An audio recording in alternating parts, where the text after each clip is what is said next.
Yo, what's up, everyone? I am so excited for today's live session. We have several folks starting to dial in, so we will get started very, very, very shortly. This is going to be epic. Yo, what's up? It's like they're dialing in. We got a couple folks. I apologize. I was having some issues actually getting my system to connect with the actual event, so it's only popped up in my feed. But thank you for finding my feed. It is 10 a.m., so I want to go ahead and get started to respect everyone's time. So, welcome to the CX Case Maker Live. If you don't know me, my name is Zach Hamilton. I've gotten a lot of questions about, what's the purpose for today? And if you're like me, spending a lot of time, I spent 15 years in retail, from store operations to leading our customer and employee experience strategy. And I'm curious if you've ever delivered insights in an executive meeting and still walked out of that meeting empty handed. Empty handed meaning no funding, no prioritization. And quite frankly, you might even felt just a little dejected, thinking no one cares about our customer. And if you have felt that way, this session's for you. I'm not here to talk to you about net promoter scores, CSAT, OSAT, or any of the vanity metrics.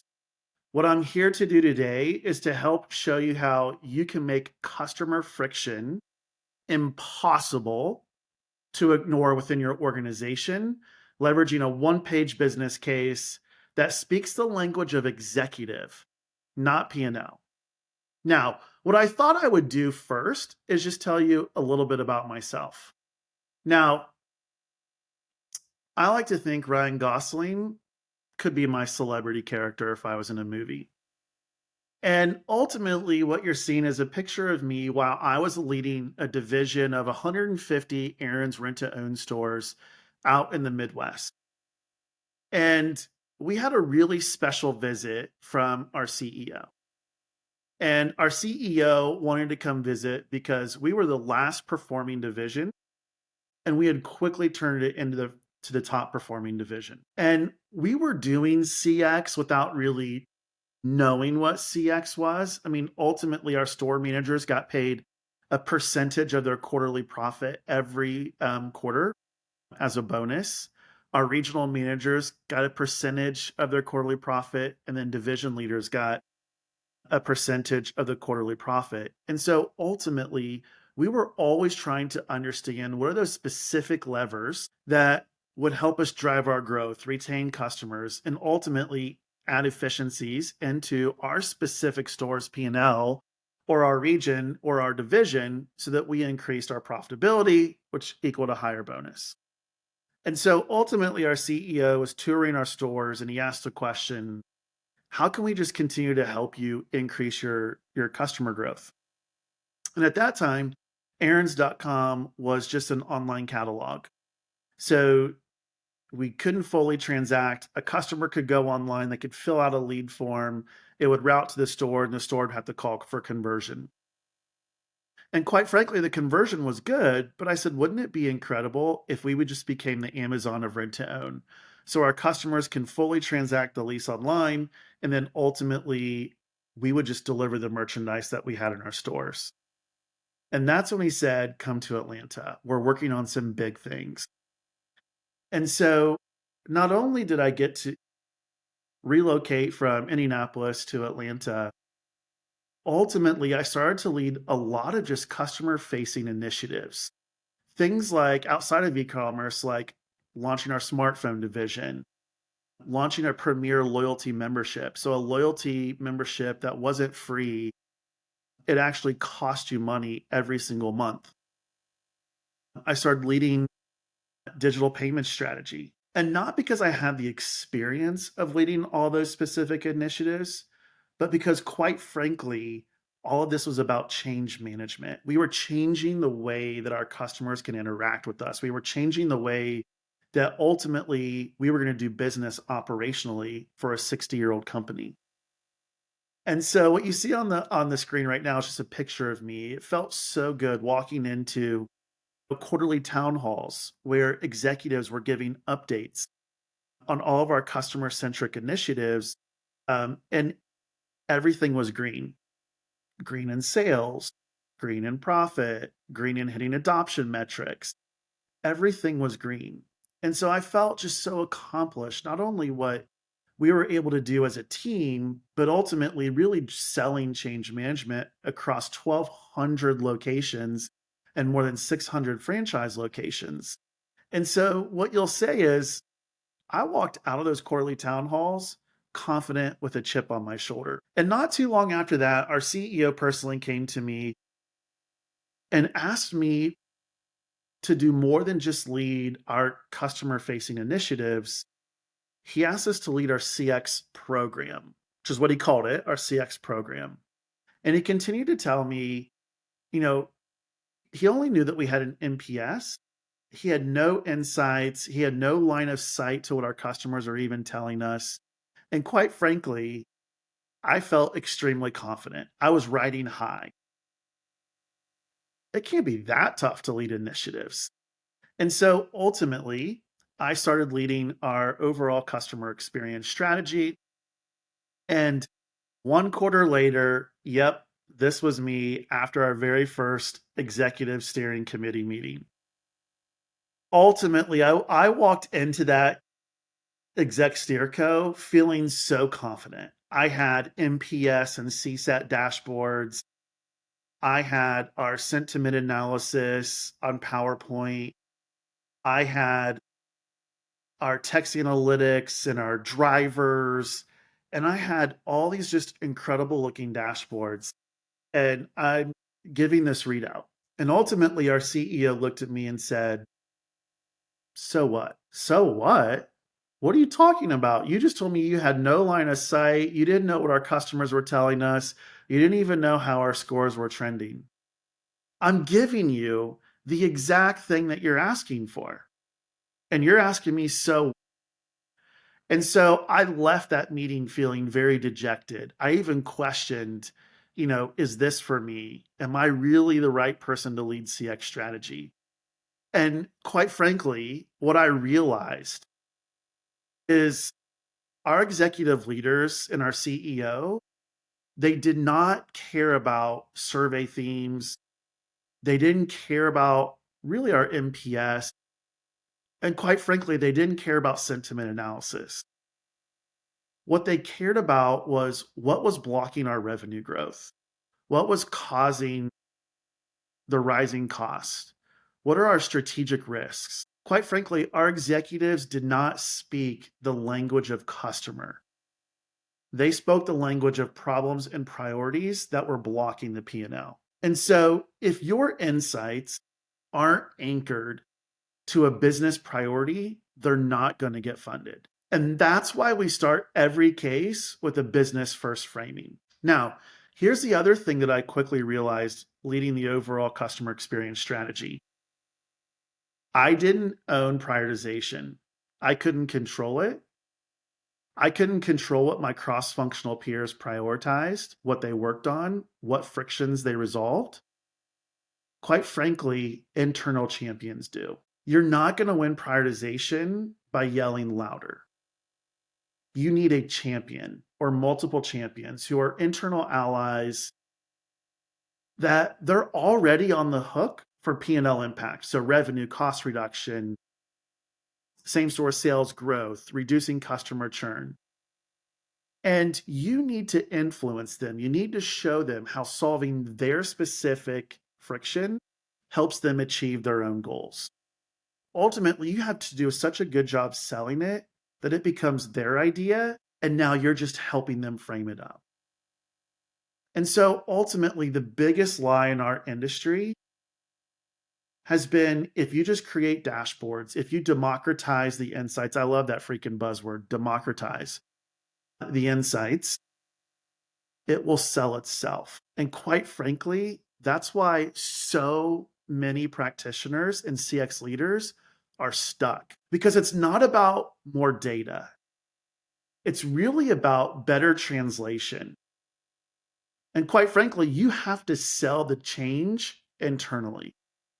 And so that's what we're going to focus on over the next kind of 35 to 50 minutes is really around how do we sell that change internally. So if you haven't already scanned the QR code, grab your free copy of the CX case maker.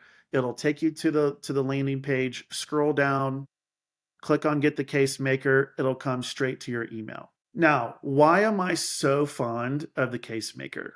Well, what I learned again very quickly is you can build and rebuild dashboard after dashboard. I get it. You've got the feedback, you've got the data, you've got sentiment analysis, you got key drivers that are impacting your overall vanity metrics. But without a business case, all you're doing is really just surfacing the noise. You're democratizing noise. And so, what I want us to be thinking about right now is an absolute mindset shift. Feedback is your fuel, but the engine to your customer experience strategy, the engine for customer experience to become the system in which your business just operates day to day is tied to a business case linking to the P&L. If you want the attention of your executive leadership team, you have to ditch the vanity metrics and you have to show how customer friction blocks their path to revenue and cost, essentially profitability. Now, I'm so fond of the business case because I leveraged it my entire career at Aaron's.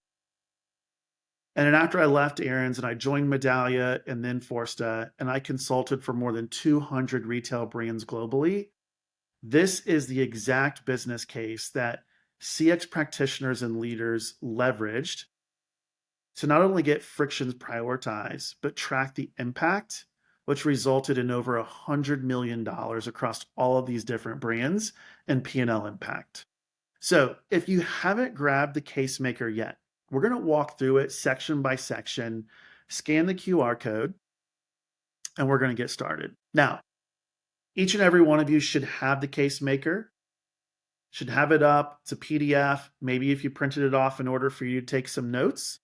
But ultimately, we're just going to start at the very, very top, and we're going to walk through section by section. I'm going to tell you why each section is important. I'm going to give you a Mad Lib framework. And then ultimately, I'm going to show you what good and bad looks like, what weak and strong looks like. So let's start with the headline. I mean, ultimately, if we really think about your executive leadership team, they are moving from meeting to meeting, email to email, phone call to phone call. Quite frankly, attention is today's economy, and you've got to be able to grab your executive's attention very, very, very quickly. And so, in order to do that, in order to create the hook and grab their attention, it has to be extremely impactful. So, a great headline doesn't say improve returns, it says save $250,000 and retain 15% more of our customers. You have to leverage your executive's language. You should be thinking about what are their top strategic initiatives right now? What are they talking about in your quarterly town halls? What are the 3 to 5 things that every single executive is aligning their own specific strategy around? Those are the things that your C-suite are talking about in multiple meetings every single day. And so ultimately, you want to make sure that the friction that you need prioritized is impacting one of those strategic initiatives. Now, let's look at the framework. I was a sucker for Mad Libs in elementary school. I loved coming in from recess and playing a game of Mad Libs where, our teacher went around the room and filled it out, and then the story was hilarious. And ultimately, what I love is just a great framework to plug and play. So here's your Mad Lib. What I want you to be thinking about first right now is one of your top frictions. So if you were to log into your current system today, your platform, and you went to text analytics, what's one of those key drivers? What's one of the top frictions? because we want to frame that up. And so ultimately, what we're going to do is we're going to plug and play the who, what, and why now. So again, the player tip would be for your strategic initiatives, those 3 to 5 strategic initiatives, if they also have a code name to it, you want to leverage that. That grabs attention. So you'll see here on the screen, which team should prioritize enhancing that specific friction and by when? So think about it. Project Elevate, improve delivery transparency to recover 1.5 million in revenue. That's how you earn a read.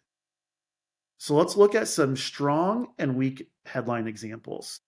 First, let's start over here with the weak. So the poor examples, when they're really, really weak, they're really vague. They're unaligned to strategic priorities and they're really vanity metric focused. So these are things like increasing NPS by improving the customer experience around delivery, increasing CSAT by fixing issues in the online checkout, making returns easier for our customers. That's all really fluffy. If you look over on the right-hand side at the good examples, these are really strong headlines that's going to command the attention right off the bat of your exec team. Eliminating delivery days delays to save $500,000 in costs and recover $1 million in revenue. Reducing cart abandonment during peak sales to recover $1.2 million annually. Streamlining returns to save $250,000 in labor costs and improve retention by 15%.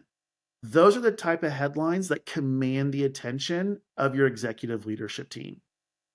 So now what I want you to do is just take a quick 30 seconds and write your headline for that specific friction. Okay, let's move on to the problem statement. So there was a question around, is there a link? There was a link at the very beginning for this CX case maker, but again, I'll show you each and every section of the case maker. So let's move on to the problem statement. And the problem statement, quite frankly, is your make or break moment. You're not just describing the friction. You have to show how that friction is already bleeding revenue or bloating your cost within the organization. And you have to add urgency. The other thing that you want your executive leaders to be thinking about is, will it get worse next quarter if this doesn't get prioritized and solved today? And so if you really think about what you're doing is you're defining the stakes for your executive leadership team.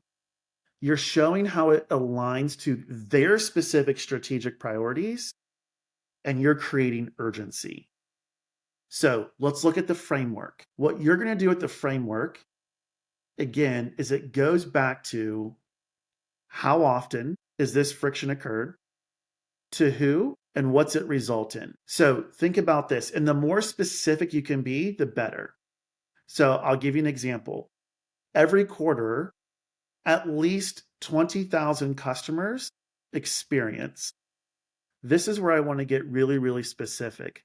Let's say out of your entire customers, you have 5 specific cohorts of customers, and there's 3 of them that are really commanding all the attention because that's where the most addressable market it's at. So let's say you're a luxury brand and your organization has a cohort of new to luxury. These are customers that have, that come into more discretionary income. They got a promotion, they got a new job, whatever it may be. So every quarter, at least 2,700 new to luxury customers experience. What's the friction at their experience? And what does that friction result in? Now, that first sentence, you're really framing up the who, how often, and what. Now, this bottom sentence is the urgency creator. So this leads to, what's the first implication? So let's say, for example, these new to digital file customers, they're experiencing a lot of checkout issues when they're registering for a new loyalty account to get the 20% off as a first-time customer in the checkout process.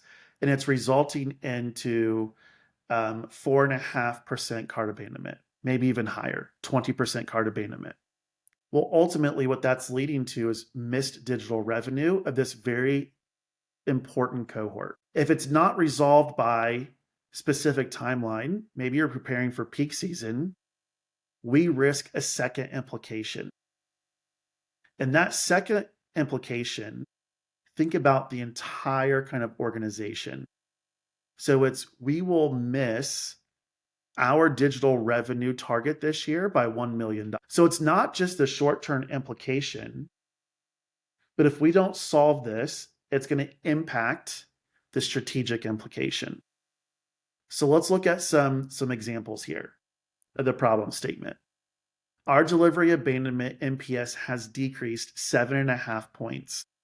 We should prioritize it so our customers are happier and they spend more. Again, fluffy, vague, doesn't create the urgency. I don't really understand the so what, but look at the good example over here on the right-hand side. Every month, at least 30% of customers experience slow load times during peak shopping hours, which results in 25% of visitors abandoning their carts. This leads to $2 million in lost sales annually and $250,000 in IT support costs. If this isn't resolved before the holiday season, we risk achieving our digital revenue target by $500,000. This is why it creates urgency.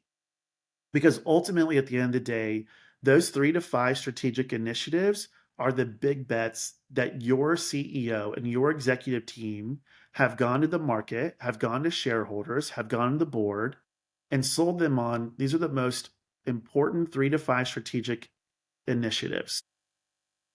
That's going to help us hit our target and deliver as much shareholder value for everyone. If any of these strategic initiatives have a miss, it impacts delivering shareholder value. And so that's why you want to make sure that you align and you frame up your problem on how it's going to impact these strategic initiatives, because that's where all the resource allocation is going.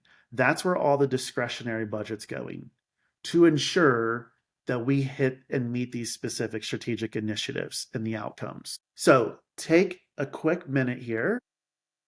And what I want you to do is now frame up the problem. Okay, let's keep it going. The recommended approach. So here's where redesigning the experience comes in. So ultimately, the goal of the headline and framing the problem, what we're doing is we are selling our executives on why they should care about that specific customer friction. And now what you're doing is you are showing them that it is solvable. Now, this isn't where you want to come in and pitch tech. What you really want to do is help them understand a redesigned experience that's either going to meet or exceed your customer expectations, will deliver on the specific outcomes. So how are you going to redesign delivery communication? How will you automate returns? The key here is you must show a plan, not a wish list. So if you're really to think about this, this is where you showcase your customer-centric thinking. This is where you're working cross-functionally and you're really thinking about here's the current experience that has all these frictions. What do our customers want? What do they expect? And not only can we just meet their expectations, how do we exceed their expectations and deliver them value? How do we connect with them emotionally that drives loyalty? So this is where you're leveraging your data and your insights. This is where you're, designing great experiences. And quite frankly, you have to build trust with your executive leadership team that this is the right solution to resolve the specific frictions, but also to help them deliver on their strategic initiative. So here's the framework. Here's the Mad Lib framework. Our solution involves redesigning blank. What's that specific part of the customer journey to address that specific pain point that you've already framed up in the problem statement? By streamlining the specific experience and enhancing it, We expect to achieve, this is that targeted outcome within this specific timeline. What's so important when you think about redesigning the experience and proposing this recommended approach is you have to be thinking about across the entire organization, multiple departments are fighting for prioritization and internal resources. And so when executive leaders are going through prioritization, they're balancing short term versus long term impact. And so it is so important that not only do you show and build trust in the redesigned solution or the redesigned experience, but you also anchor it in a timeline so that they can say, okay, great. This may only take 4 weeks. So 2 2-week sprints. We can actually prioritize this. And we can also prioritize this other strategic initiative, and we will still be able to hit our targets. You've got to help them think through, why should I say yes to prioritizing this friction? So let's look at some examples. For example, again, over here on the left, the operations team should improve delivery communication as soon as possible. This will reduce Wismo calls and make customers happier. Quite frankly, what does that even mean? But think about this really good example. The operations team should prioritize redesigning delivery communication by the end of Q2. This will result in a 30% reduction in Wismo inquiries and a 15% increase in customer retention, while avoiding $1 million in annual churn-related revenue caused by inconsistent tracking updates. Now, you might be asking me, how in the hell did you get all of this kind of financial data over here on the right-hand side? And so this is where you have to really start connecting the dots between consumer behavior, your customers' behavior, not just their feedback, but their behavior and the impact it has on the P&L. So one of the things that I'm going to be looking at here is this new emerging digital customer. 30% of her orders are resulting in a Wismo inquiry. But I want to go beyond that. When she has to call in and ask where her order is to the contact center, what's the impact to her behavior long term? How does it impact her time to repeat purchase? Does she actually churn and lapse and not even make another purchase? And so ultimately, what you're doing is you're tying her behavior to the friction and showing missed opportunity. That's how you really drive a great recommended approach. So again, take about 45 seconds to a minute and maybe just jot it down or even just put a couple of bullet points together that you want to come back and really put some more thought into your recommended approach. While you're doing that, I would also say this is a player tip would be this is where you're working cross-functionally. This is where you're working with your technology team. This is where you're working with your UX designers. This is where before you go in and you present this business case, you want to ensure that you've already internally circled all of the wagons with the critical stakeholders. They're going to be required to do some work. The last thing that you want to do is put down a hypothetical situation. You walk into prioritization, your business partners are sitting in the room with you, and they start to poke holes in this redesign effort. So you may have estimated that it would take 2 2-week sprints, and the product manager may hold her hand up and say, actually, this looks more like 6 to 8 weeks. And so ultimately, this is where you work to build and align those internal champions to where if the CTO looks over at their product managers, they give them the nod of, yeah, I'm good with that. Or maybe it's just a technology prioritization session and you're not invited. Who are the champions that are going to get up and champion this redesign for you? That's why it's so important to align, give everyone input on what this redesign looks like, this recommended approach, so that everyone is willing to champion it. Now, let's get to the payoff that matters.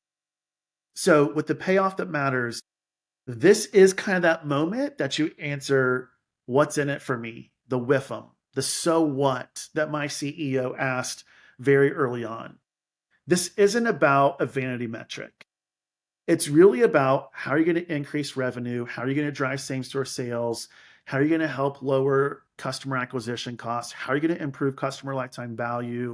How are you going to drive customer retention, profitability, EBITDA? And so when you really think about it, I think about it this way. You need to match their language. If your CFO right now is obsessing over margin and that's all she talks about, then you should have a margin number in here. If your CEO is talking about same store sales or your CMO is on the hook for customer acquisition cost, then essentially you should be matching their language because that's how important it is to them. And so ultimately, you got to make sure that you lay it out very, very, very clearly. You got to lay out here's the current state, here's the target state, and by when.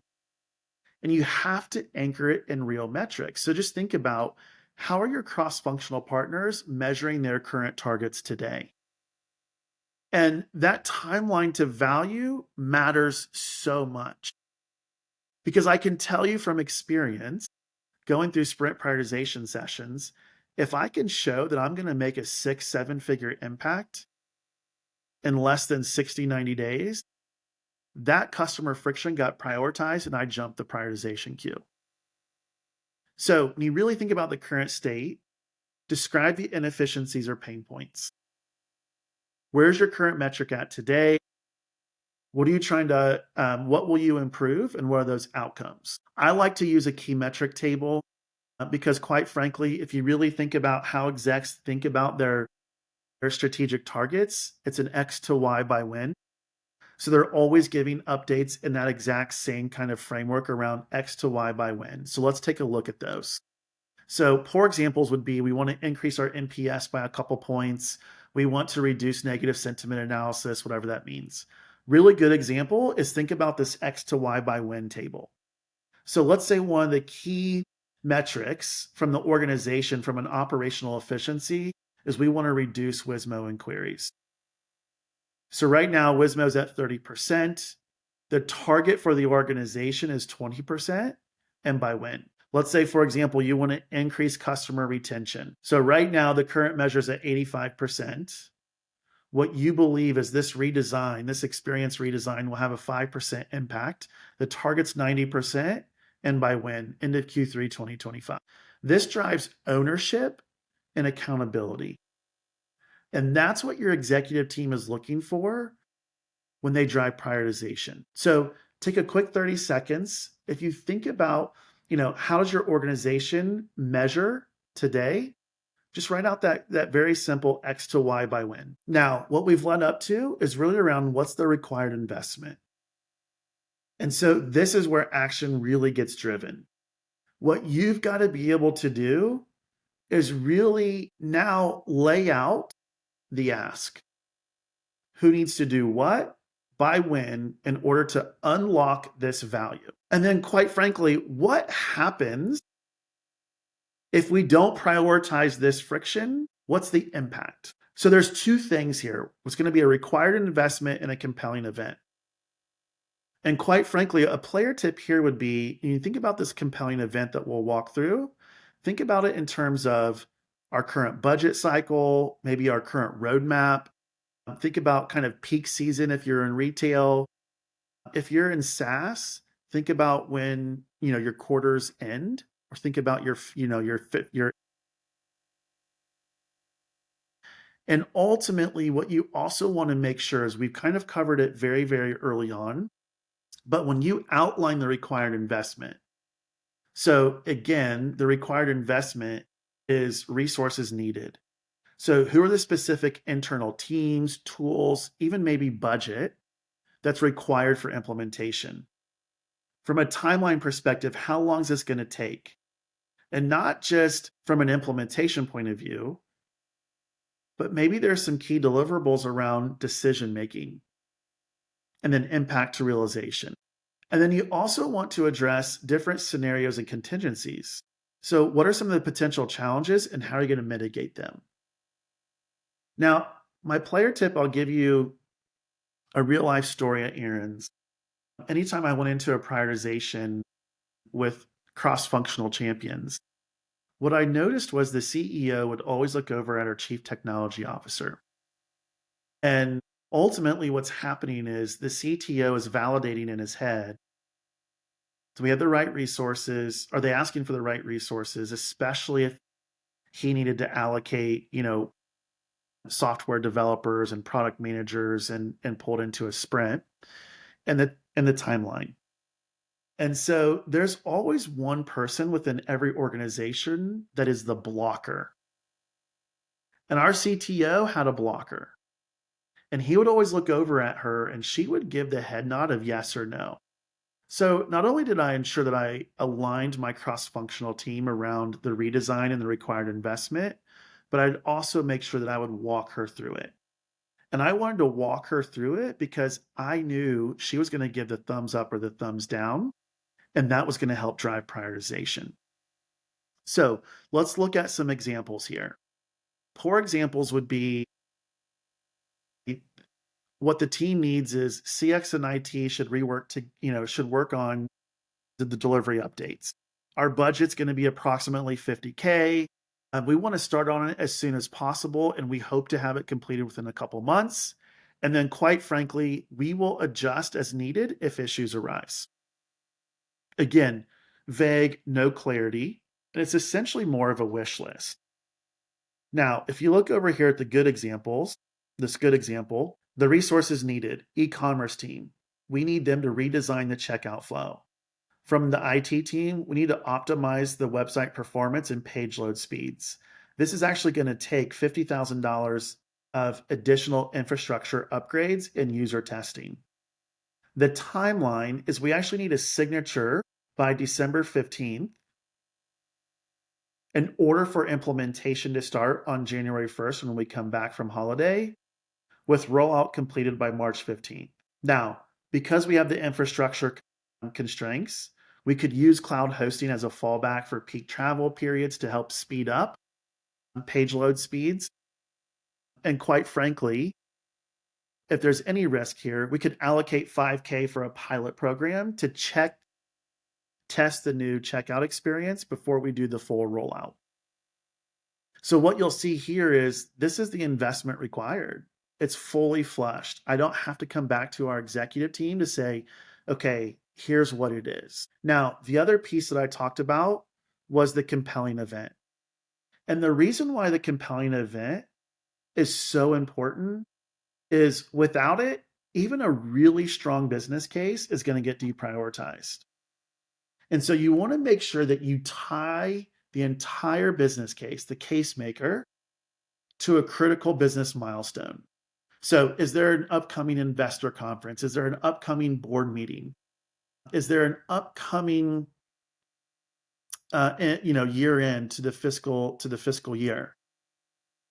And ultimately what you're going to do is you're going to show the executive leadership team what's at stake if they don't prioritize the customer friction. And this isn't just about value, it's about timing. So let's look at the structure here, the framework.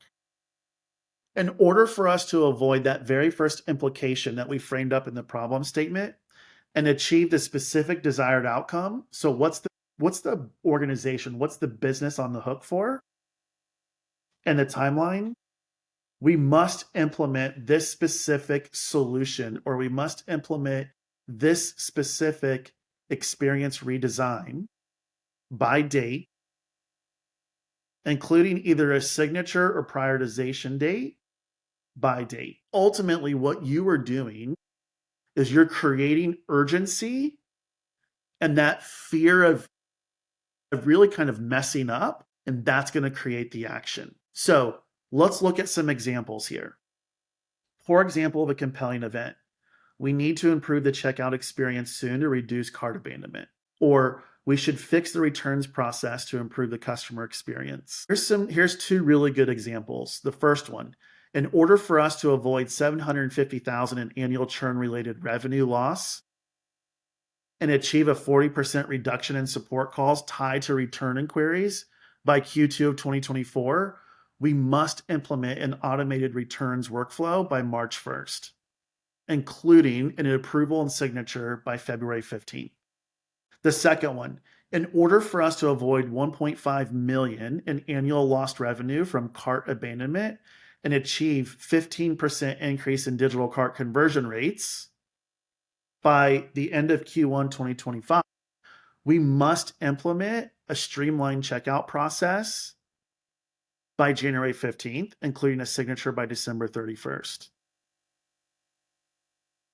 Ultimately, you are framing up as an executive leadership team. If you do not prioritize this customer friction that is blocking a strategic priority, here is the cost. Here's the cost. And that's what creates urgency. Now, if you think about putting all of these together and you walk in with this really strong one-page business case that you've aligned internal champions on, that everyone is willing to champion this, you will walk out with that specific customer friction getting prioritized.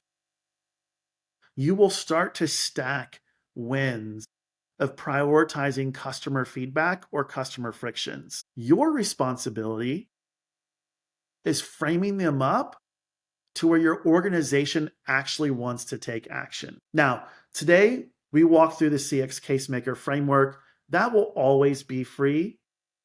But ultimately, what I decided to do was I actually built out a CX Casemaker framework and ebook. It's 96 pages. I go in depth even further on every single section, giving examples, why they're good, why they're not good. I talk about shifting that mindset.